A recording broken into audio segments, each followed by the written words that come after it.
todos, sean bienvenidos a este nuevo capítulo de nuestro podcast. El día de hoy les traemos un tema muy interesante. Hoy nos enfrentaremos a las costumbres tradicionales del pasillo con el rigor de la evidencia científica en el quirófano veterinario. Por ende, tenemos dos grupos muy importantes. De este lado tenemos a Nicolás Bando, a Enrico Lobazo y a Micaela Ron, quienes se basarán en las técnicas tradicionales y defenderán su punto de vista. Y por este lado tenemos a Andrés Obrador, a Daniela Navarrete y a Nayeli Chachay, quienes nos hablarán con nosotros de la ciencia moderna y cómo debería hacerse un correcto nudo o ligadura y entre otras cosas que hablaremos. Tenemos 6 bloques muy importantes. Nuestro primer bloque se basará en el arte de nudar y las ligaduras. Nico, empecemos. ¿Qué crees tú acerca de esto? Bueno, para empezar, quisiera decirles que actualmente los veterinarios nos estamos excediendo demasiado con la terminología quirúrgica. Quiero que recuerden que el papiro de Edwin Smith, que fue escrito hace 4000 años, ahí mencionaba sobre el uso de fibras de intestinos de otros animales para realizar las suturas. Adicional a eso, otras civilizaciones describieron el uso de grapas biológicas, que eran las mandíbulas de las hormigas, para cerrar las heridas en el intestino. Entonces yo les pregunto, si antiguamente no se discriminaba entre términos, técnica o material, ¿por qué actualmente insisten en dividir o diferenciar lo que es una ligadura de un nudo? Entiendo el punto, pero aquí te explico. Hay una diferencia muy significativa entre las dos en el campo de la cirugía. Ya, tenemos por ejemplo la parte de la ligadura, que es un procedimiento que nos ayuda a cerrar los vasos sanguíneos y evitar que la sangre fluya.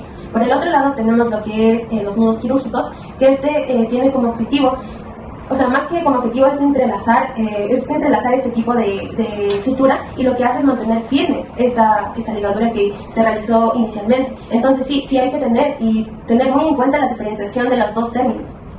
De acuerdo, Nayeli, con tu teoría, pero hablemos mejor sobre la realidad en la mesa de operaciones. Yo sostengo que hacer nudos a mano es súper importante y es superior cuando tienes mucha experiencia. Esta técnica tiene una sensibilidad táctil máxima y permite percibir de forma inmediata la tensión del tejido y el asentamiento real del nudo. Esta técnica es útil en cavidades expuestas, donde tus dedos se mueven libremente, pero al trabajar con el portaagujas sí te distancia del tejido, pero si tienes un movimiento más rápido a nivel de las manos, puedes reducir tiempos en cirugías rutinarias. O sea, sí, Mica, pero tienes que considerar que al hacer toda la técnica manual todo nos parece muchísimo material para permitir que los cabos se mantengan largos. Además, que cuando trabajas dentro de cavidad o cuando tienes cirugía de mínima invasión, tus manos van a tapar toda la visibilidad de lo que estás haciendo. Además, que cuando tú utilizas instrumental reduce muchísimo la fatiga durante la cirugía. Exacto, por eso el instrumental es la regla de oro en la cirugía contemporánea.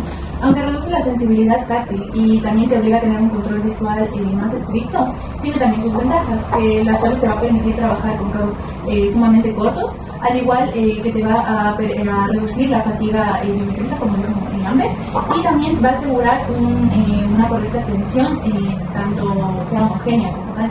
Entonces sí tiene algunas ventajas. Ok, pero después de todo lo que acabamos de mencionar de la ligadura, ¿qué opinan de colocar una ligadura en cada corte que se hace como una seguridad extra? ¿O existe un criterio real en esto? Para mí ligar indiscriminadamente es como tal una mala praxis, ya que hay indicaciones anatómicas específicas donde las ligaduras van a hacer funciones igualmente específicas, como por ejemplo tenemos los vasos sanguíneos. Aquí la función va a ser realizar una hemostasia para así prevenir hemorragias como tal. Luego vamos a tener conductos excretores, como por ejemplo el cordón espermático. En este lo que vamos a hacer es sellar este conducto para así evitar fugas de fluidos biológicos y evitar contaminación como tal. Y por ejemplo también vamos a tener muñones de órganos huecos extirpados, que en este lo que vamos a hacer va a ser sellar la base como tal para que así no haya una contaminación en cavidad. Entonces vamos a cumplir diferentes funciones según la estructura anatómica. Una vez que hemos hablado acerca del arte de nudar y las ligaduras, vamos a hablar de nuestro segundo bloque, que también es muy importante y va muy ligado a lo que hemos hablado desde el principio. Nuestro segundo bloque va a tratar acerca del universo de los hilos y de la evolución y biomecánica de los mismos. Es por ello que vamos a empezar así mismo con nuestro lado tradicional. Nico, ¿qué nos puedes decir acerca de este tema? Bueno, evidentemente los veterinarios hemos sabido acoplarnos de acuerdo a la época y con los materiales que se ha podido tener en cada época. Les voy a dar otros datos históricos que les encantan. Por ejemplo, el médico Races utilizaba el catgut de forma sistemática para realizar suturas en cirugías abdominales y que éstas sean de forma segura. Adicional a eso, en Europa medieval, Rogelio de Salerno utilizó, aparte de la seda, la crin de los caballos, y esto fue descrito por Heinrich Böhm. Entre los siglos XVIII y XIX se estandarizó la seda, las suturas metálicas, y gracias al médico cirujano Pierre-François Percy se introdujeron las primeras grapas quirúrgicas. Entonces yo les pregunto, ¿por qué, si a través del tiempo han aguantado este tipo de materiales, ¿Por qué no estandarizarlos para todas las clínicas veterinarias si se utiliza para abdomen, piel e incluso ojo? Es que ahí está justo el problema. ¿Por qué? Porque una sutura no se mide por su facilidad de manejo, sino cómo reacciona un tejido ante esa sutura. Mira, tenemos 2 años de mucho estudio científico. Un dato que yo te podría dar un dato importante sería, en el siglo XIX, William Hastel, él trajo todo lo que tiene que ver con la parte estéril de una cirugía. Por ejemplo, los guantes estériles, trajo los diferentes tipos de sutura que se puede utilizar para los diferentes tipos de tejido, entre otras cosas. Tenemos otro dato importante, que es en el siglo XX que aparecieron las suturas sintéticas, como la sutura de nylon, polipropileno. Tenemos también la aparición de suturas absorbibles modernas, suturas adhesivas, entre otras. Entonces, aquí lo que se busca como tal, la sutura, es que no cause una reacción como, por ejemplo, una infección como una cicatrización, también que no sufra una irritación de este tejido. Este es el objetivo. Ok, pero con todas las menciones, los hilos trenzados o los filamentos también son dóciles, son flexibles y por ende los nudos no se corren. Entonces, ¿cuál sería el peligro aquí? El problema es su microestructura, ya que se juntan bastantes trenzas para formar una hebra, lo que hace que esto sea más traumático para el tejido. Además que tienen una alta capilaridad, esto hace que se arrastren muchos líquidos y bacterias, lo que hace que sea más propenso a una infección. Sí, pero la alternativa que propone son los monofilamentos. Esto es una pesadilla porque es bastante compleja. Y parecen hilos de pescar, tienen una memoria estructural altísima y si no realizas múltiples lazadas en alrededor de 5 o 6 nudos con una técnica adecuada, estos se van a deshacer por sí solos debido a la rigidez del material. Sí, Mica, o sea, tienen una alta memoria, lo que va a dificultar su manejo y también va a exigir nudos más complejos. Pero también recordemos que tiene una superficie lisa, lo que va a minimizar su daño tisular. Y también recordemos que tiene una capilaridad nula. Esto va a hacer que se bloquee el transporte bacteriano como tal y se produzca una menor inflamación. Entonces, en tejidos delicados o que sean altamente contaminantes, pues ese tipo de es de selección o el obligatorio. Bueno, quisiera que hablemos sobre el grosor del hilo. Si yo como cirujano me preocupa que una línea de sutura ceda bajo presión, el sentido común es escoger un hilo más grueso, por ejemplo un 1 o un 2, para evitar que la tensión se pierda y la herida pueda soportarla también. Quisiera que ustedes me expliquen si eso también lo desmiente la ciencia. Bueno, sí, la ciencia sí se contradice. ¿Por qué? Porque la frase que nos dice, mientras más grueso sea un hilo, más seguro va a ser. No, porque todo depende del tipo de tejido en el que se va a utilizar. También todo depende del tipo de hilo, si el hilo es más grueso, si el hilo es más tensible, más resistente. Por ejemplo, tenemos la parte del calibre. ¿Qué es el calibre? Es el diámetro que tiene el hilo. Es decir, qué tan delgado tiene el hilo. Mientras más ceros tiene este calibre, pues más delgado es. Entonces no podemos decir que vamos a utilizar un hilo, por ejemplo, más grueso en tejidos pequeños, como por ejemplo vasos sanguíneos, entre otros. ¿Por qué? Porque esto nos va a reconocer como un cuerpo extraño. Entonces, aquí vamos a poder causar que menor forma de cicatrización, más infecciones y podemos desgarrar el tejido. Además, también importa si es que la sutura es reabsorbible o no. Digamos, si es reabsorbible como el cónico, es muy bueno para utilizarlo en órganos internos, pero con el tiempo va a perder la resistencia. En cambio, si utilizamos las suturas que no son reabsorbibles, con el tiempo puede que en los órganos pueda reconocerse como un cuerpo extraño. Una vez que hemos pasado a nuestro bloque 2, hablaremos de nuestro bloque número 3, donde vamos a hablar acerca de los patrones de sutura en tejidos y en órganos blandos. Por favor, ¿qué tienen que decir con respecto a este tema? Para mí no hay discusión de los patrones discontinuos o interrumpidos, porque estos son los más confiables y los más seguros dentro de la cirugía. Cada punta se realiza, se presiona y se anuda de forma individual. Si un nudo falla o el hilo se rompe, la falla se confina solo en esa puntada y el resto se mantiene la herida cerrada. En cuanto a las suturas continuas, estas son más peligrosas, porque si un nudo o un extremo se falla, se desarma toda la línea y arriesga la vida del paciente, causando una evisceración. Lo que dices de la seguridad mecánica es verdad, pero aquí hay que recalcar que, por ejemplo, justamente por eso hay los diferentes tipos de suturas. Aquí tenemos la sutura discontinua, que esta se utiliza en piel justamente por eso. ¿Por qué? Porque aquí podemos alinear los bordes, porque cada punto es independiente. Se alinean los bordes, también tenemos que pueden tener, por ejemplo, en la parte de drenar los exudados, Esto ayuda mucho a que se drene correctamente y no haya algún tipo de infección relacionada a toda la incisión o parte del tejido afectado. Por otra parte, también podemos decir que al momento de ser independiente cada punto, pues este sirve para tejidos que son de forma irregular, ya que podemos ajustar la tensión y podemos ajustar también cómo vamos a realizar este punto independiente para que haya mejor alineación de esta parte. Pero porque si es que te llega a servir para la piel, no te va a servir para el estómago o para el tejido, en este caso. Esto ocurre porque su fisiología es diferente. En cambio, los órganos pueden llegar a jugar su contenido, por eso se utilizan los patrones continuos, ya que estos van a hacer que la tensión se distribuya de mejor manera y así disminuimos ese peligro. Así es, esta misma lógica continua se usa en tejido frontal, para cierre rápido, también para aproximación de tejidos profundos y también para obliterar espacios muertos donde se pueden acumular hematomas o seromas. También tenemos que en cambio en estructuras de soporte, como pueden ser fascia muscular o línea alba, podemos usar ambas. Los continuos si el paciente está estable, pero en cambio si hay como que un estrés mecánico sería de mejor elección los discontinuos.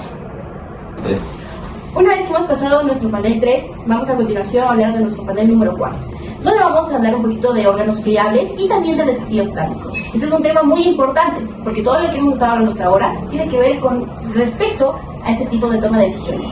¿Qué nos pueden decir los chicos acerca de esto? Bueno, podemos comenzar hablando del vaso y del riñón. Estos son órganos masivamente vascularizados. Por ende, al más mínimo contacto van a sangrar. En la práctica tradicional se utiliza un hilo multifilamento grueso donde se aplica fuerza para hacer una hemostasia correcta. Entonces, ¿qué problema habría con el uso de esto o qué objeción tendrían ustedes? Bueno, así destruiríamos así el tejido. Recordemos que son tejidos friables y estos se pueden deshacer muy fácilmente. Un hilo trenzado o una tensión excesiva puede cortar el parénquima como literalmente si fuera un cuchillo. El protocolo exige reparar principalmente el tejido fibroso externo, o la cápsula fibrosa externa. Esto con un material absorbible, como puede ser el ácido fosfórico. Este va a estar montado en una aguja que sea de cuerpo redondo y con una punta ronda. También el patrón debe ser puntos simples interrumpidos para así controlar la tensión de cada puntada que se haga en este tipo de tejido, ya que recordemos que es un tejido muy friable. Entiendo lo de la aguja Roma y de hecho lo pondré en práctica, pero en oftalmología la seda quirúrgica me parece que es un material fantástico para este tejido, ya que primero es natural, segundo es blando y al realizarlo el enudado de las suturas no van a pinchar al paro, por lo tanto vamos a tener menos complicaciones en el postoperatorio del paciente. ¿Qué me tienen que decir sobre eso? A ver, ahorita la medicina moderna ha cambiado demasiado. Como dije anteriormente, no se puede utilizar un tipo de hilo solo por el que sea fácil de manejo o porque sea más fuerte o segura, entre comillas. No, tienes que ver cómo es la estructura del tejido. Por ejemplo, tenemos la córnea. La córnea es un tejido vascular que es de larga cicatrización. Dura la cicatrización aproximadamente 3 semanas.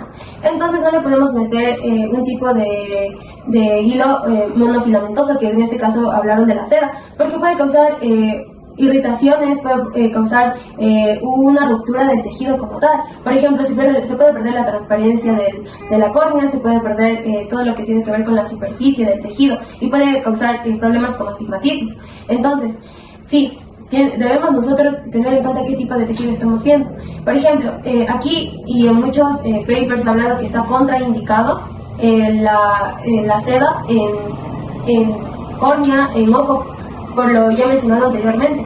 Entonces, lo que sí se debe utilizar aquí son materiales como, por ejemplo, no absorbibles, que sean de superficie fina, y también, por ejemplo, un ejemplo de estos que mencioné anteriormente son nylon y son poliéster. Tenemos también que elegir el tipo de aguja para este tejido, que son, por ejemplo, agujas específicas oftalmológicas. En este caso deben ser microscópicas, también deben ser traumáticas, espatuladas.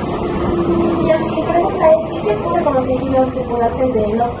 Bueno, para empezar son diferentes capas. Si es que hablamos de la conjuntiva, es una capa vascularizada que cicatriza muy rápido.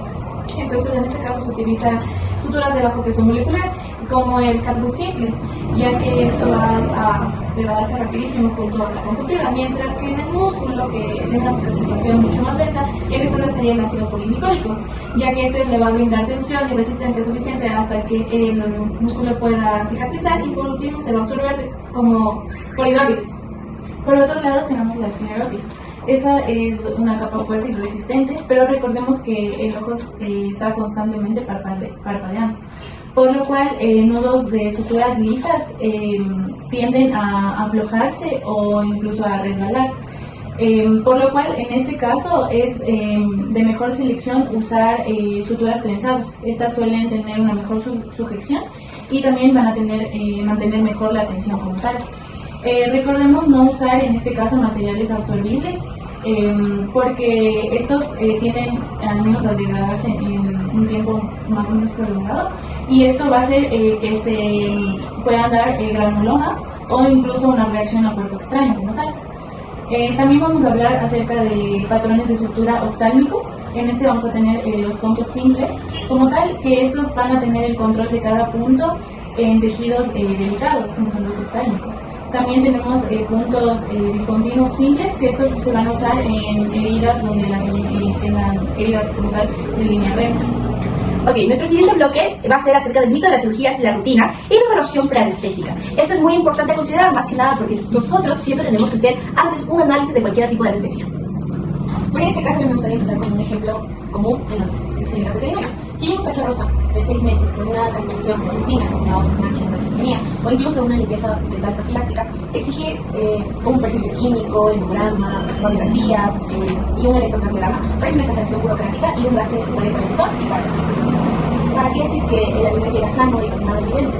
¿Para qué se todo esto? Justamente ese es uno de los más grandes errores que cometemos durante la cirugía moderna, que es, si está sano no tiene nada malo. Entonces aquí sí es bastante importante destacar que los exámenes complementarios, hacer una buena anamnesis, un buen historial clínico, un buen examen físico, ya sea una cirugía rutinaria o una cirugía electiva, es muy fundamental. ¿Por qué? Porque aquí podemos encontrar algo que tal vez puede estar oculto, algo que pueda poner en riesgo la vida del paciente, complicaciones quirúrgicas, anestésicas. Entonces sí es muy importante. Entonces aquí la verdad se utilizan muchos exámenes complementarios como hemogramas, bioquímicas, todo esto, y más que todo para asegurar al paciente, para asegurar la vida y el bienestar del paciente. Entiendo el punto de patologías ocultas, pero si el examen físico se encuentra normal, ¿qué tanto influye la edad o la raza del animal si no presenta signos clínicos? Bueno, pues para empezar sería que como tal van a empezar a captar diferentes los medicamentos entre razas. También las razas braquicefálicas son más predisponentes a tener una obstrucción respiratoria aguda durante la inducción de la anestesia. Además, también los geriátricos y los cachorros metabolizan de manera diferente todo en ellos. Además que también hay que considerar que los pacientes geriátricos a partir de los 7 años ya tienen que formar parte de la clasificación TERES-LASA. Otras variaciones clínicas que tenemos, puede ser anemias leves, deshidrataciones, entre otras, también van a cambiar todo esto. Entonces, de paso me gustaría poder recordarles la clasificación de LASA, que básicamente es que ASA1 son los pacientes sanos, ASA2 son enfermedades leves y sin cambios funcionales, ASA3 ya son enfermedades moderadas, ASA4 es las enfermedades que ya son sistémicas, que pueden ser graves, y el ASA5 ya son los pacientes que no van a pasar de las 24 horas con o sin cirugía. Me queda claro el concepto de la clasificación ASA, pero yo quisiera preguntarles ¿cuál es la diferencia en cuanto al manejo anestésico que se debe tener para un paciente de una cirugía electiva de una no electiva? Porque yo considero que esto es totalmente igual. La diferencia radica en el estado del paciente y el tiempo que tenemos para actuar. Recordemos que las cirugías electivas son procedimientos ya planeados con anterioridad y que no son como tal de emergencia. Entonces, estos son realizados como tal para prevenir y también dar mejor calidad de vida a los animales. Entonces, como estas cirugías se programan con anterioridad, pues podemos hacer una revisión del paciente que sea más completa o exhaustiva, al igual que mantener un ayuno adecuado de este paciente y también realizar un protocolo anestésico también que sea adecuado como tal para el tipo de paciente que vamos a manejar. Por otro lado tenemos las cirugías no electivas. Esto prácticamente, o sea, son emergencias que se debe realizar sí o sí rápido, porque puede aumentar el riesgo de que el animal muera o tenga algún tipo de sepsis, algún tipo de complicación, de algún tipo de complicación. Entonces sí, o sea, aquí tenemos que diferenciar bien los dos tipos y tener en cuenta de que, por ejemplo, en las no electivas puede haber algún tipo de riesgo por el hecho de que no hacemos algún tipo de evaluación con anterioridad, o sí se hace alguna evaluación, pero no tan rigurosa como en el caso de electivas. Entonces, aquí, por ejemplo, pueden llegar pacientes que tengan hipovolemia, hipotermia, hipertermia, sepsis, y este es completamente diferente con los tipos de cirugía que son electivos, porque tienen protocolos diferentes y en realidad son completamente diferentes y con diferentes tipos de riesgo. Bueno, ahora vamos a terminar este bloque terminando acerca de las técnicas anestésicas y acerca del gas, si es que es seguro o no. Para ello, los chicos van a explicarnos un poquito más de qué se trata y también qué deberíamos hacer en estas circunstancias. Por favor. En la clínica, la anestesia inhalatoria es una de las técnicas más de gol estándar y se ve como el salvavidas infalible y libre de riesgo. Se ve que tanto el isoflurano como el sevoflurano, si el paciente se profundiza de forma excesiva, solo basta cerrar con el dial de gas y el fármaco se va a eliminar por la vía respiratoria, casi sin metabolizarse a nivel del hígado. Entonces mi pregunta es, ¿cuáles son los aspectos o los elementos técnicos que pueden evidenciar frente a esto? La seguridad absoluta no existe. El gas deprime los sistemas vitales. Es verdad que permite modificar rápido la profundidad anestésica, como tú comentabas, y también tiene una inducción y recuperación rápida, porque el metabolismo es mínimo como tal. Sin embargo, el isoflurano da una excelente relajación muscular y también menor depresión miocardíaca, que gases antiguos. Sin embargo, causa una vasodilatación periférica profunda y también nos puede causar una hipotensión dosis dependiente. A nivel nervioso, pues su actividad convulsiva como tal o incremento o presión intracraneal, pues no tiene como tal mucho, o sea, tiene un poco riesgo de causar estas. Y hablando del sevoflurano, este actúa más rápido aún. Porque se elimina fácil a nivel sanguíneo como tal. Aún así, pues es un potente broncodilatador y es útil en pacientes con problemas respiratorios. Sin embargo, también puede producir una hipotensión severa y también causar una depresión respiratoria y una hipoventilación como tal.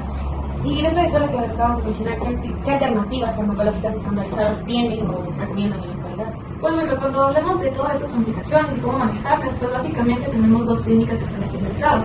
Dentro de estas tenemos a la TIVA, que consiste en hacer la anestesia totalmente intravenosa. Lo que hace esta TIVA es que tiene una estabilidad cardiovascular bastante buena, por así decirlo, y también podemos mencionar que sus recuperaciones después de la anestesia son suaves, así para que el paciente pueda estar de esta manera. Pero la TIVA se maneja obligatoriamente cuando existe un compromiso respiratorio o que la respira y intubar a un paciente. Por otro lado tenemos a la TIVA, que sería parcial intravenosa, la anestesia, ¿no? Y que básicamente combina los dos, la inhalatoria y la intravenosa. Básicamente esta técnica lo que hace es reducir las dosis de ambos agentes, lo que logra una estabilidad óptima y también tiene un control del dolor superior.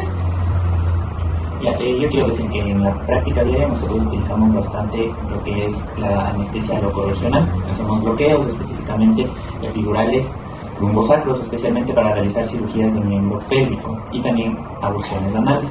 A mí me parece que esta técnica o este tipo de anestesia es súper importante porque se ayuda a manejar el dolor en el paciente. La anestesia locorregional es bastante útil, esto porque ayuda a bloquear el dolor de zonas específicas del cuerpo aplicando, por ejemplo, anestesias locales alrededor de los nervios. Aquí podemos ver el ejemplo de las anestesias del plexo nervioso y también en los espacios epidurales. Bueno, también podemos ver que aquí tenemos una buena analgesia postoperatoria. ¿Esto por qué? Porque reduce mucho la depresión cardiovascular. También ayuda a que se utilice menos anestesia, por lo cual el paciente puede tener menos riesgos. Pero nunca hablamos de que esta no sea peligrosa. Sí tiene sus efectos negativos. Entonces aquí podemos tener, por ejemplo, se utiliza mucho bloqueo del plexo braquial, también en nervios periféricos, como tenemos por ejemplo el radial, el cubital, tenemos nervios del safeno, tenemos ciático tibial y otros, por ejemplo, como epidurales que tenemos del lumbosacro, que son cirugías ya que se utilizan en la región pélvica.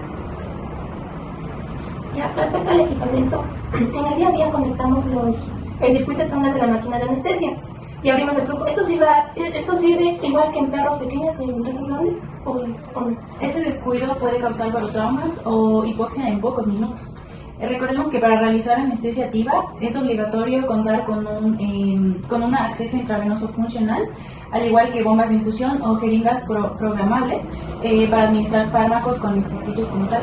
Y en cambio en anestesia activa e inhalatoria también se necesitan máquinas de anestesia con vaporizadores calibrados, fuente constante de oxígeno y también circuitos adecuados según el tamaño.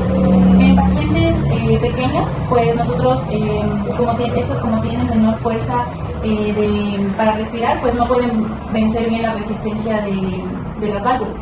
Es por eso que se usan circuitos sin cal sodada y de no reinspiración como tal. Y en pacientes de mediano a gran tamaño, pues al tener este mayor volumen respiratorio, se utilizan circuitos a base de cal sodada y donde se reutiliza el gas inhalado. ¿El uso de balones es estándar para todos los pacientes? Pues al trato de utilizar un balón reservorio tenemos que tener varios factores en cuenta, desde el peso del paciente hasta la concentración respiratoria. Digamos, para un paciente grande no se puede utilizar un balón pequeño, ya que esto disminuiría su intercambio de gases, la respiración sería insuficiente y por último esto sería peligroso. Por otro lado, si es que utilizamos un balón muy grande para un paciente pequeño, básicamente no podríamos tener los valores reales sobre la respiración, el intercambio gaseoso, entre otras cosas. También en anestesia locorregional es importante saber elegir bien el material dependiendo del lugar anatómico en el que se encuentre. Por ejemplo, se utiliza diferentes tipos de agujas en cuanto a la parte dental. Aquí lo que se hace es utilizar agujas un poco más finas, más delicadas. Por ejemplo, tenemos en la parte de para epidurales o para bloqueos otros más específicos, son el tipo de aguja Tujai, que prácticamente son como punta, o sea, una punta curva y roma, y este reduce mucho el riesgo de que haya alguna perforación en la dura madre o hay alguna lesión nodular. Aquí también se puede especificar muy bien el espacio correcto de la parte epidural. Y actualmente, pues para aumentar la seguridad y precisión, también se utilizan los bloques de ecógrafos y neuromoduladores periféricos, ya que permiten pues guiar la aguja en tiempo real y también va a mejorar el éxito del bloqueo, al igual que va a disminuir las complicaciones. Bueno, muchísimas gracias a los dos grupos por estar presentes el día de hoy. Vemos que es un tema realmente que sí es muy debatible, porque hay clínicas en las que prefieren utilizar métodos antiguos en vez de los métodos que se han investigado y que son más actuales. Es por eso que nosotros tenemos que tener muy en cuenta lo que nosotros vamos a hacer con nuestro paciente. Siempre tenemos que saber qué tipo de anestesia voy a utilizar, el tipo de asa que tiene nuestro paciente para poder aplicar un fármaco. También debemos saber si es que voy a utilizar qué tipo de sutura, si es que va a ser dependiendo el tejido que vamos en este caso vamos a inducir para nuestro paciente. Y siempre tenemos que tener ese tipo de prevención en sí para nuestro paciente. Antes de terminar este debate, me gustaría invitarlos a los dos grupos a participar. Tenemos 3 preguntas, al final daremos un premio, y que básicamente se basan en lo que hemos estado hablando, y es algo que realmente creo que nuestros oyentes van a querer también escuchar, y que también para que ellos como que se motiven un poquito a investigar un poco más de lo que hemos estado hablando en este debate. Entonces, las preguntas que les tengo son 3 de 3 temas distintos, y la primera persona que hace la mano, tanto de este grupo o de este grupo, en este caso va a poder responder, ¿ok? Yo les voy a leer completo, van a tener su tiempo para poder responder, ¿ok? La mayoría son de opción múltiple. Entonces, vamos a empezar con el primer caso que les he preparado. Dice, se realiza la evaluación prequirúrgica del paciente que se someterá a una OFCH, donde se determina que su frecuencia cardíaca está alterada, las mucosas pálidas y tiene un soplo cardíaco de grado 2. ¿Cuál es la decisión correcta antes de anestesia? Tenemos premedicar con acipromicina para seguir con el procedimiento, inducir al paciente con un tranquilizante y usar ketamina con propofol a dosis completa, posponer la cirugía y estabilizar al paciente junto con la realización de exámenes clínicos, o proceder con la cirugía inmediatamente. 1, 2, 3. En este lado, por favor. Estabilización del paciente. Exacto, posponer la cirugía y estabilizar al paciente en este caso y realizar los exámenes clínicos necesarios. Vamos con la segunda pregunta. Un paciente canino de 3 años de edad se somete a una castración. Se encuentra sano, en ayuno, pero es algo nervioso y agresivo. ¿Qué premedicación utilizaríamos? Ketamina intramuscular, acipromicina, dexmedetomidina más un opioide o un propofol. Perfecto, tenemos un empate. Ahora sí vamos con la pregunta de desempate. El anestesista normalmente tiene que hacer un checklist, ¿no es cierto? Sin embargo, hemos tenido un problema. Aparte de su checklist, hasta ahí hemos llegado súper bien con el checklist, ¿ok? Pero en la parte de la cirugía, el paciente salió de su cirugía y fue todo un éxito, ¿ok? Pero el paciente a los 2 días regresa con una infección postquirúrgica. Se revisan las cámaras de quirófano, se evidencia que no se respeta el tiempo de antisepsia y el cirujano tocó un bisturí que no estaba estéril. ¿Cuál fue el error principal? ¿Fue una ruptura de la asepsia antes y durante la cirugía? ¿O fue una ruptura únicamente de la asepsia solo antes de la cirugía? Ruptura de la asepsia antes y durante la cirugía. Perfecto. Entonces este es nuestro equipo aquí, ganador. Un aplauso para ellos. Muchísimas gracias por prestar atención a este podcast. Estaremos haciendo más podcasts para ustedes con nuevos temas. Pueden escribirnos en las redes sociales. Chao, chao.